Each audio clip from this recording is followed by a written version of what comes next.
With Qlik Sense, you can use Unicode characters and calculated field expressions.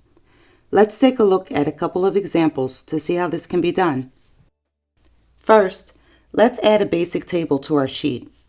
To the table, let's add the customer dimension.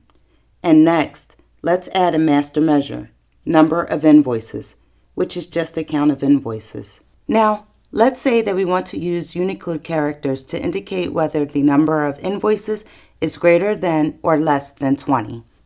Let's insert another master measure, number of invoices, but this time we will modify it slightly to return to a Unicode character instead of just the count expression. To do this, we can use the if function. This function will evaluate whether the count function returns a value greater than 20.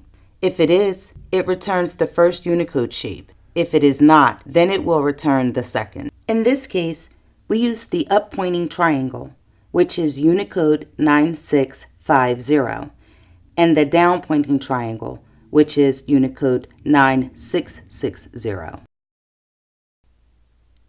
Use the Unicode character table to find the Unicode values for other characters. Let's create a second table that has the customer dimension.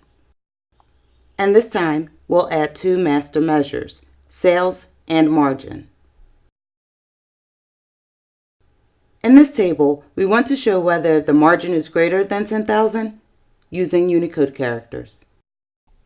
As before, we use the if function to evaluate the condition and return the first Unicode character if it is greater than 10,000, or the second Unicode character if it is less than 10,000.